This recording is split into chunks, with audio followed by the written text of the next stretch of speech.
Hi, good evening, everyone. Thank you so much for having me here today. I'm really a little bit strict, like awestruck that you guys invited me to speak with you today. So, like Jonathan said, my name is Shira Schneidman. I'm a senior manager within the cybersecurity department at Questrade, which is a Canadian fintech company. I actually started my IT career within the Israeli Defense Forces and decided to focus on cybersecurity after graduating university in America with a focus in computer science. So I spent actually 12 years working abroad for a large global consulting company and decided to move back to Israel a few years ago to be closer to my parents. And that's when I started working at Questrade. And like Jonathan had mentioned, I'm lucky enough to be working with two graduates from CyberWise, Adi and Simcha. And I'm very, very glad and thankful for this program that you guys did.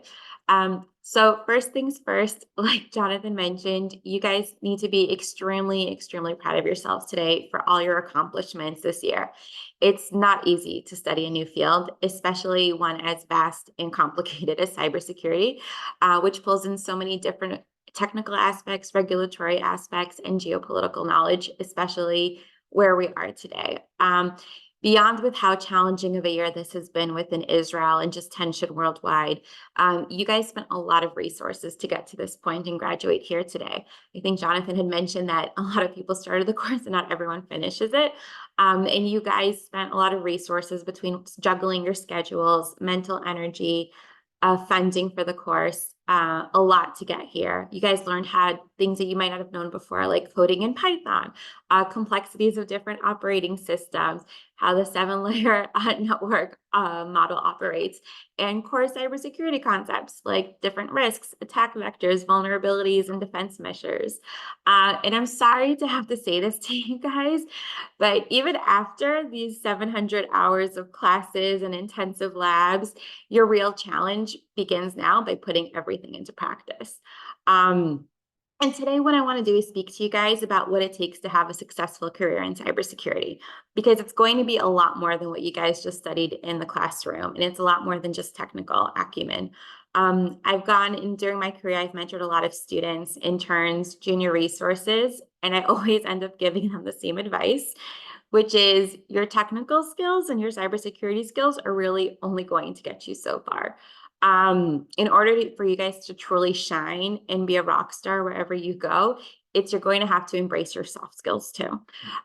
Wherever you guys go, you're going to be working part of a team, and you really need to know how to work together with others to achieve your organization's mission. So some of you guys might be heading off to build cybersecurity products. You might be monitoring and responding to threats in your company's network, or you might be going ahead and gathering and analyzing intelligence from the web. But it comes down to the same concepts of soft skills and sort of goes along with what Jonathan mentioned about being a mensch, because that really is at the end of the day, you're going to be working with other people. So when I say soft skills, what do I mean? There's really, I want to say 3 different things that I always tell people they need to focus on. And then the last thing that's not really a soft skill, but I think it's really important for cybersecurity. So the first one is your people skills.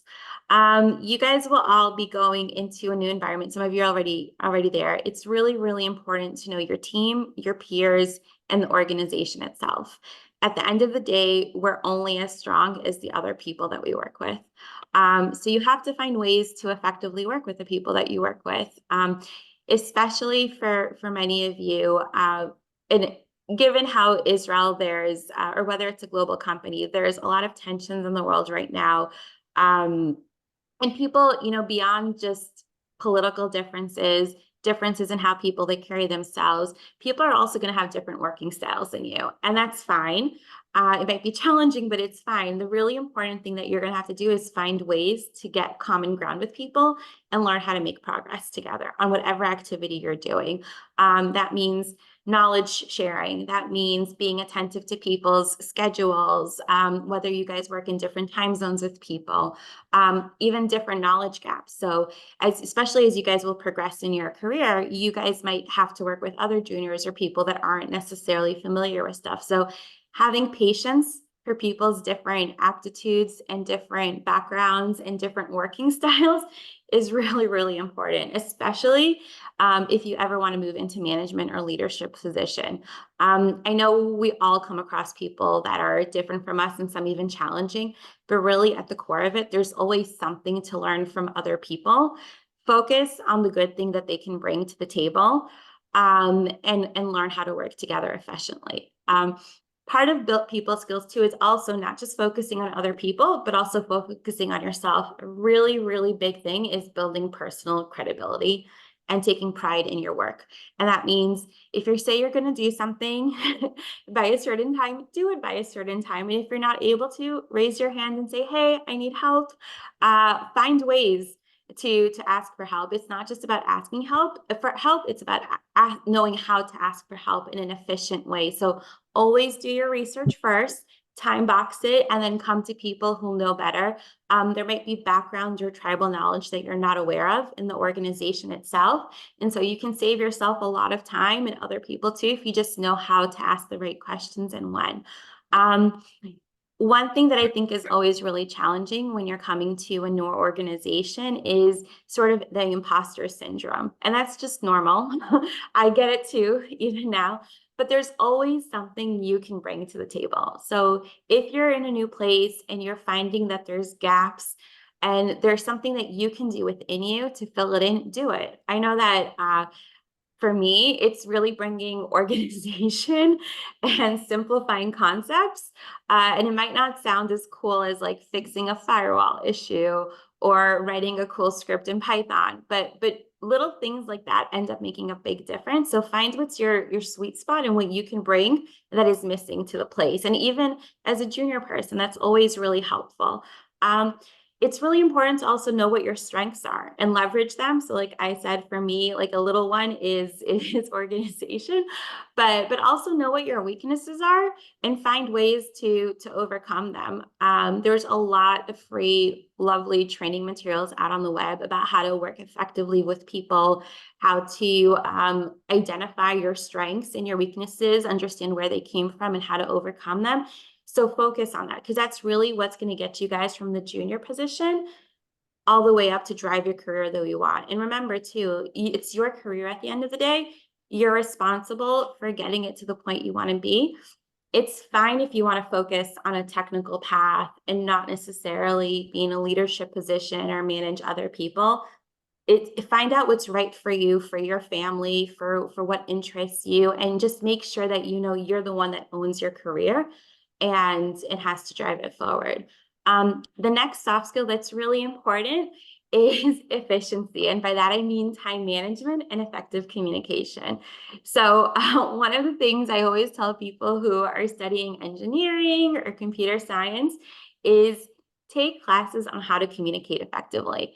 And this means both in terms of presentation. So when you're meeting with people and coming to meetings and trying to drive stuff, or whether it's communication that's written. So whether it's emails, meeting notes, writing standard operating procedures, or writing reports that go to leadership, make sure that your documentation is really up to par. And part of that means knowing who the audience you're speaking to or conveying the message to and tailor it to them. There's a lot of great courses out there about how to properly communicate in business settings, and I highly recommend you guys take advantage of them. I know it seems silly because we're in a technical field, but really, unfortunately, sometimes if you're the way that you communicate, and whether again it's documentation or verbal meetings or public speaking, if the way you communicate is lacking or sloppy, unfortunately, it can sometimes undermine all your efforts and your knowledge. Because perception is everything, especially to leadership and people that you work with. And so it doesn't matter how smart you are and how capable you are. If you aren't able to properly convey that, people just won't want to listen to you. And that's a shame. So again, super soft skill, but it's important. The next thing in terms of efficiency is really learning how to manage your time and be proactive. So you're going to go to a field where you're going to have a lot of different things thrown at you. There's constantly evolving threats in the news. The security landscape changes all the time. And beyond that, you might be in situations where you have to support your team, especially during challenging times, let alone, normal team stress and people going on vacations. So make sure that you know how to manage your tasks. Part of going back to personal credibility of agreeing, doing things when you say you'll do them, but really find a way that works for you to track your tasks and make sure you get things done and you're managing your time efficiently. There's so many great tools out there today. There's different methodologies and systems. It's really, really important, especially if you're going to be working in a capacity where you're a SOC and you're getting constant new threats thrown at you or new alerts. Knowing how to manage and making sure you're not losing track of stuff is really, really important. You don't want to be that person that your team has to constantly remind you to do stuff and step in and micromanage you. The third thing that I wanted to mention was critical thinking and the ability to learn. Especially today with artificial intelligence, there is a lot of risk around whether we're going to get a reduction in workforce. I don't think that's the case. I think if anything, AI is only going to help make people's work more efficient and also present new security challenges. But really, this one point is about how do you differentiate between yourself and the AI chatbot. And part of what you're being hired to do realistically is critical thinking and the ability to learn. And so you guys have been very, very blessed in this program to have such an amazing detailed syllabus written out for you and getting training materials and being exactly told what to do and when and show up and having the time to study. But unfortunately, at work, that's not always the case. You really need to find a way to learn efficiently for yourself.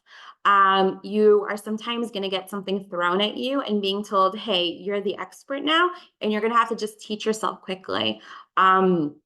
Especially if you are a strong performer, sometimes one of the rewards that you get is extra work. And it could be things that you've never worked on before. I've gotten lots of projects handed to me where I didn't really have background in it, but they knew that I would be capable of learning quickly.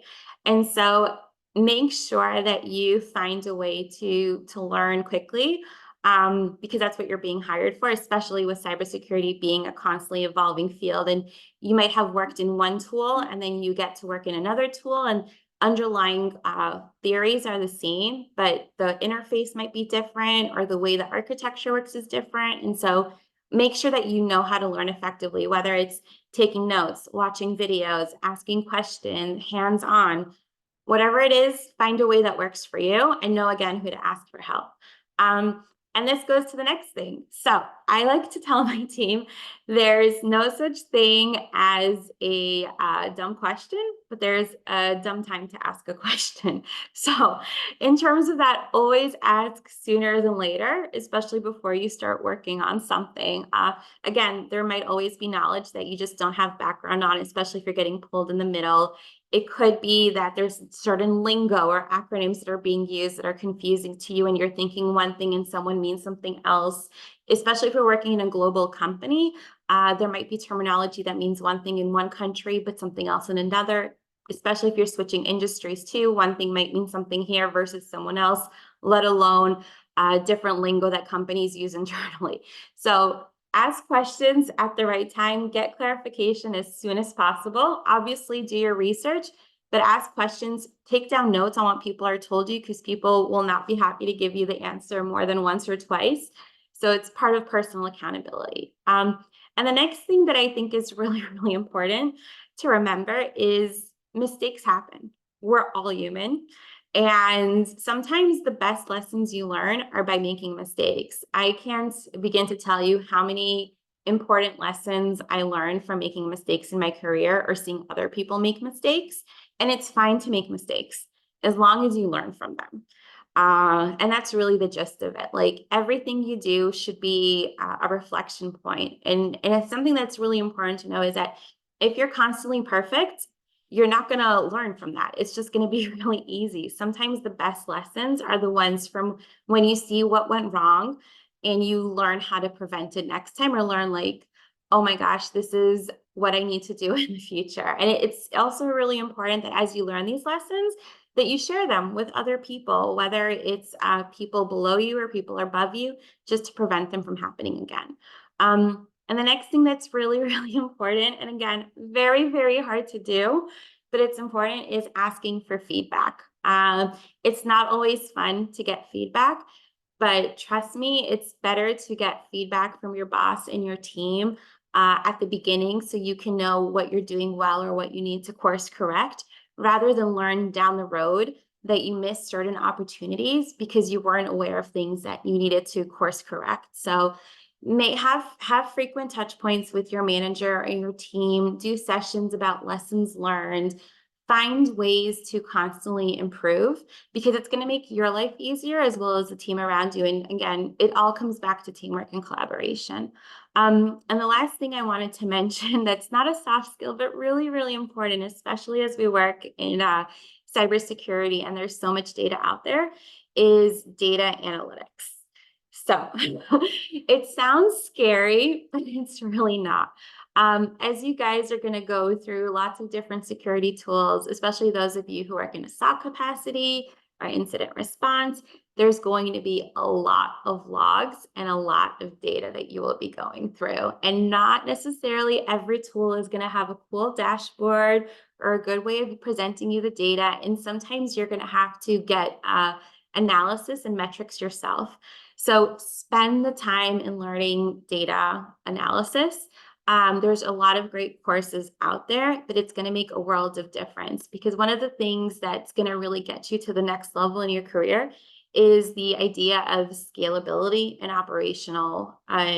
operationalizing things. So that means, you know, as a SOC analyst, you might be looking at one thing here and there and solving it and seeing what the risk is.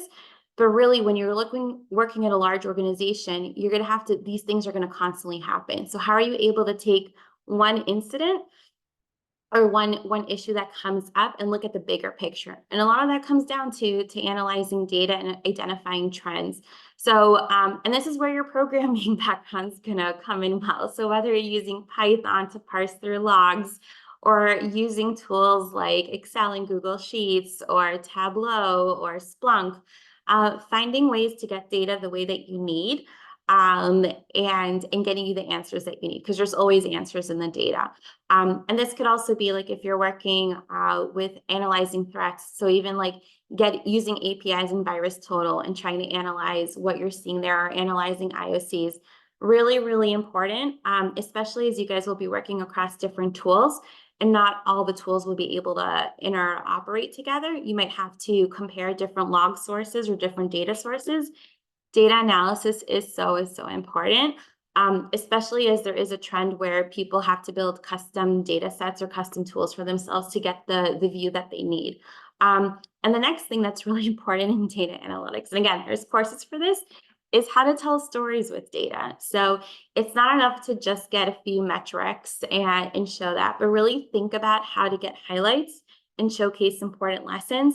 This is going to be something that's going to be really important as you grow in your career and you have to help make decisions around budget, or where to move systems, or how to spend the team's time. So again, data analysis, it seems silly because it's not just cybersecurity focused, but it's really, really important. Because again, it's what will give the lessons that are important and show you if you're investing your time wisely or whether you should be investing your time wisely. Again, I think one important thing, so these were the big four things I wanted to say, but I really think what Jonathan said is important about being a mensch. Cybersecurity is stressful. There's tight timelines. There's sometimes egos. There's sometimes language and culture barriers. But at the end of the day, really, it's about how you treat others and yourself. We're all in cybersecurity because we care about protecting things and making the world a better place. And part of that is how you hold yourself and treat others in your day-to-day. People might not, Maya Angelou, who's a famous poet, I don't know if you guys are familiar with her, she has this great phrase that says, people might not always remember what you said, but they'll remember how you made them feel. And I think that's really, really important. You want to be a gentleman or a mensch, or whatever the feminine equivalent is, but always come in with good intentions and assume the other person's coming in with good intentions. Obviously, trust and verify. But so much, especially in Israel, within the cybersecurity landscape, you just don't know who you're going to run into or the relationships people have. It's a fairly small community, and you want to make sure that your people know you as not just a hard worker, but as a kind worker. Because again, if people don't want to work with you, then your career only goes so far. With that, those are just the important things I wanted to tell you. Everything else you can get through watching the news, through reading the news and reading the different journals and LinkedIn. But this is the stuff that I think is really, really important and will get you far beyond everything else that you've learned that's technical. So with that, again, thank you guys so much for your time and for letting me speak with you today. Thank you so much, Shira. Really, really impactful words. I got so much out of it. I loved your insight into data analytics and that importance and how to tell a story with data. That's great. So thank you again for really inspirational words. Okay, I'm now ready to begin giving out diplomas.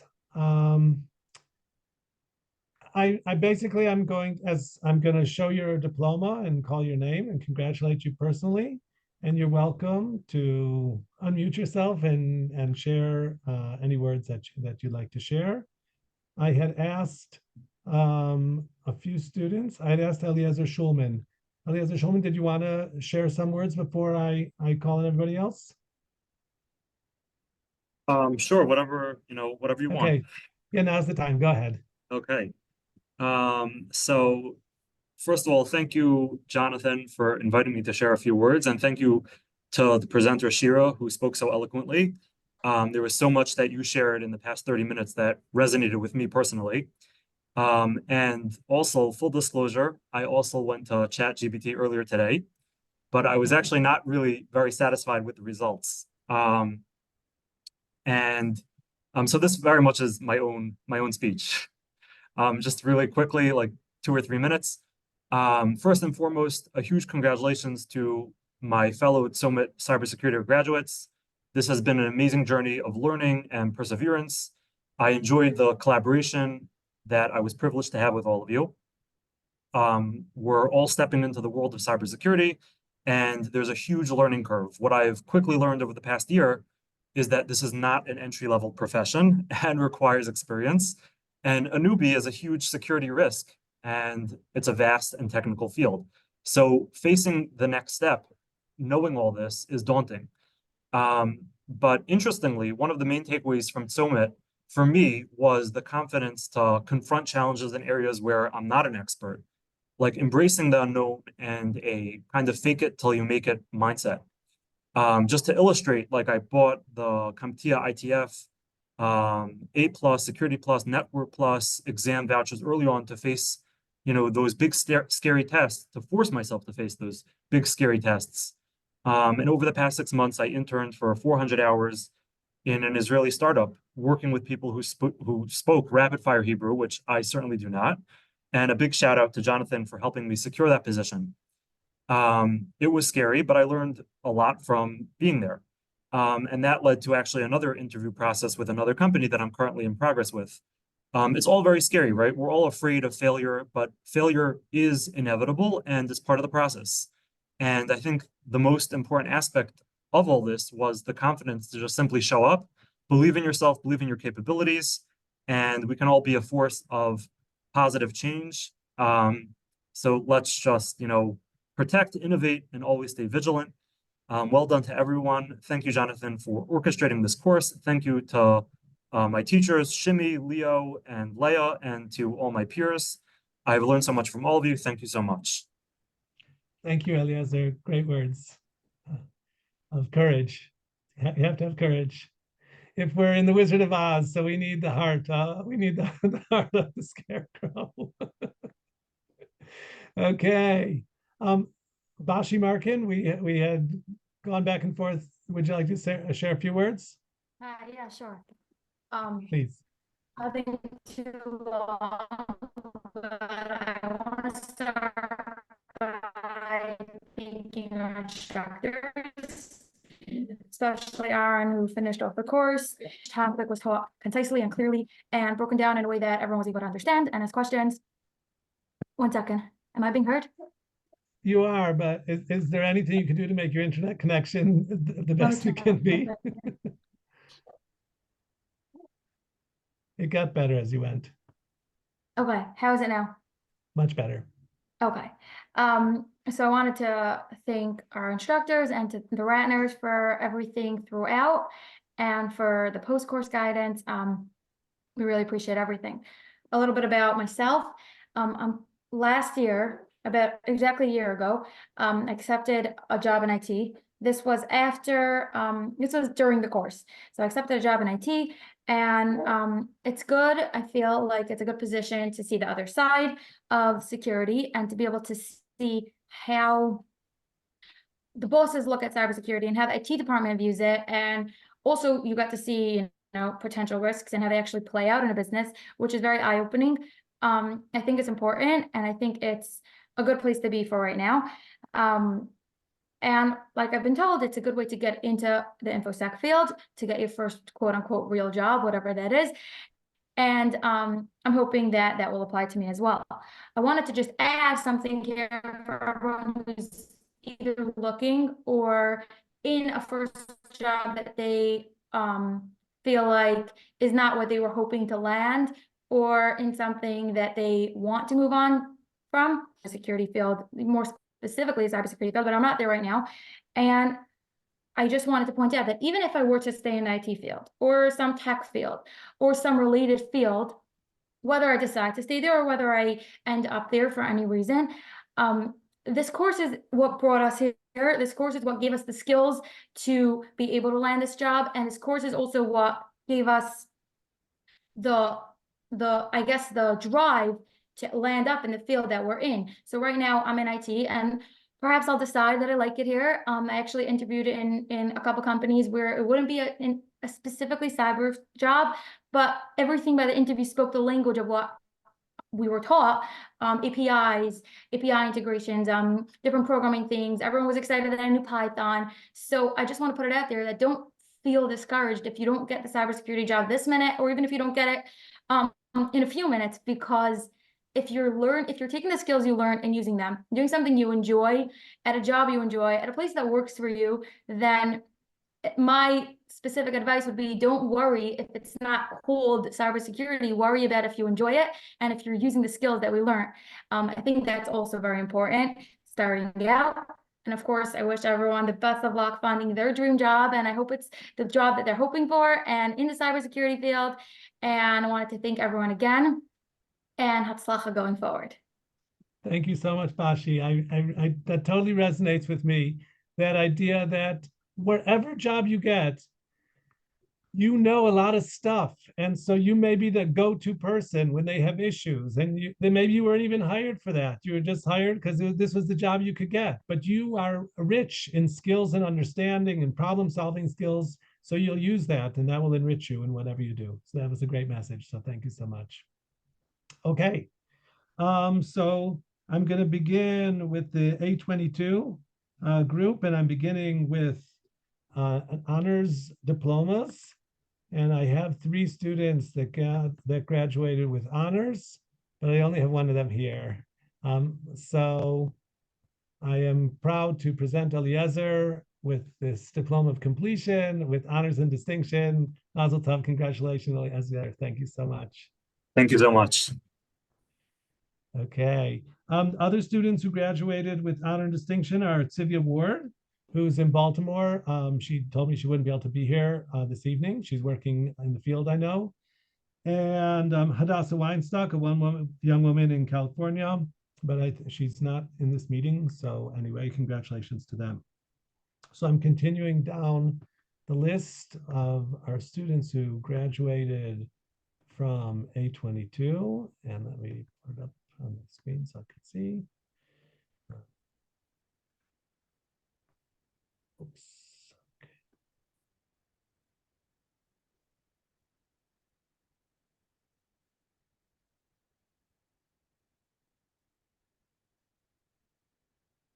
Okay, Azriel Schlanger is not here.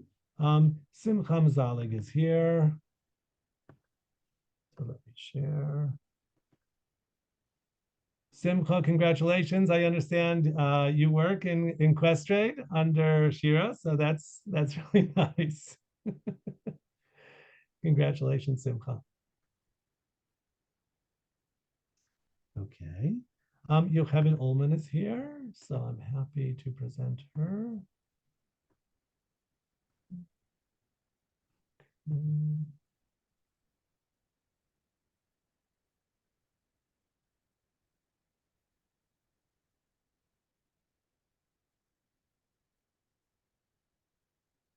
But let's see.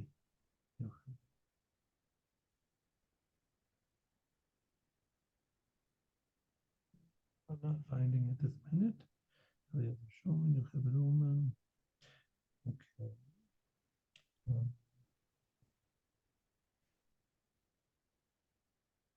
Maybe it's in my other thing. I'll put it down. Let's see.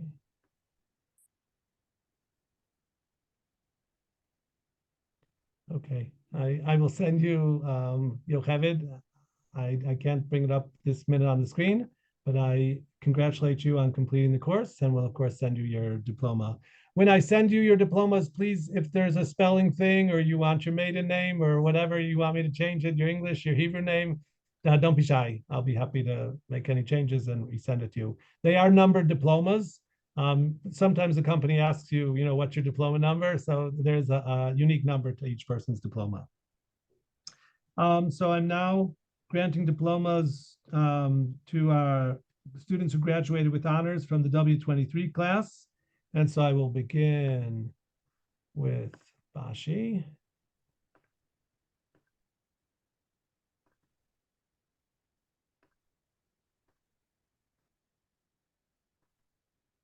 Bashi, congratulations on completing the course. Oh, you have, is that your son or your daughter who's with you? Wanted to say hi. He was born in the middle of the course, actually. Beautiful. So I'll say hi. So, mazel tov to you. Nachas from his mother. Thank you.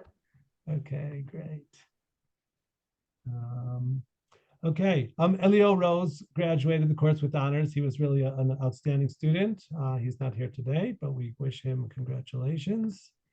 And I have a special, this one is a heartfelt one for me. And I'm putting it up. Oh, I guess it's this one. Okay. And that is for Chevy Willig. Chevy Willig, she's by far not the oldest person who's taken our course. We've had people in their 70s take our course, but Chevy Willig is a mature adult woman and she worked really hard. She does not come with a technical background, but she did great work in learning technical. She used AI in her last presentation. And so I was super impressed and wish her so much bracha v'atzlacha in everything she does. Congratulations, Chevy, that you graduated with honors. Really impressive. Thank you so much. Nice to hear. Okay, I continue with Tamima Hertz.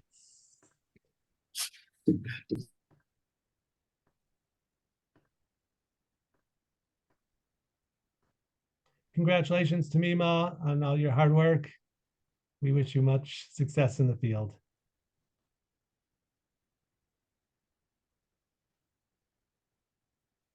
Okay. Moti's here. Moti is my neighbor. Moti, congratulations on your hard work and your accomplishment and getting to this point. Thanks. Thank you so much. Okay. Martin Bender was also a really great addition to the class, coming with his knowledge of the world of accounting. I very much enjoyed his final presentation about the WISP. Congratulations, Marty Bender. Again, coming as a mature professional to make your way through the whole course out of intellectual curiosity. And so that's really, really a great accomplishment. Congratulations to you. Shkoyach. Thank you. Okay. we have a number of families that have taken the course. Usually, I think it's been two sisters, and I think we once had a brother and a sister, but it's mostly been two sisters. So this is another example of a two-sister team. And here, let me put it up.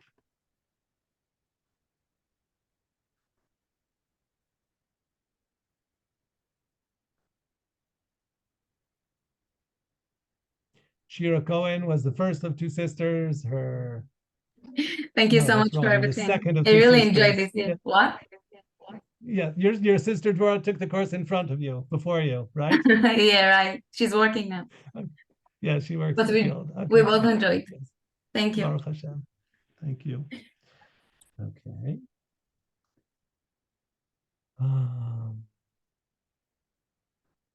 Another young mother.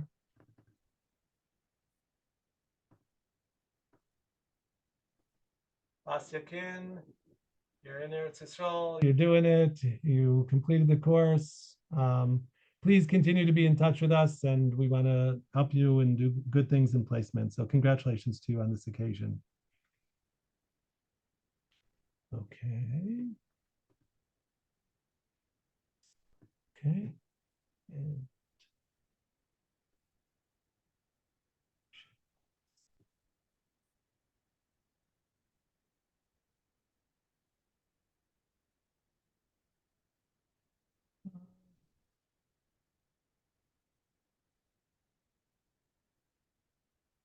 And it's not popping up on my screen. My Shifra Weiss Mandel is here. I see, right? Hi, Shifra.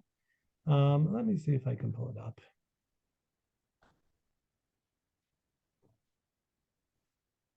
Okay.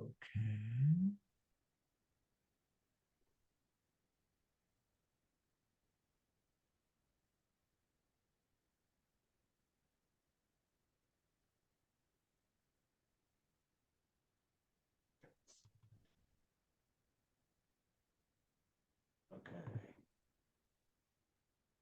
It's still here in Canva. I didn't download it, I guess. Anyway, congratulations, Shifra Weiss Mandel, on your studies. And we're wishing you much bracha v'atzlacha. Okay. So I believe everybody here, I presented you with your diploma. I will be emailing them out. And as I said, if you have any feedback, let me know. And I just want to close up by thanking everybody for taking time to participate in our online ceremony. And you know my email, I'm here. Slack is still open if you want to contact me that way. We want to be here for you and help you. It's the course was hard, but your first job, working in your first job, getting your first job is even harder. So we recognize that. So we want to help you make it. So don't be shy. So thank you everybody for being here. Wishing you much bracha v'atzlacha. Kol tuv.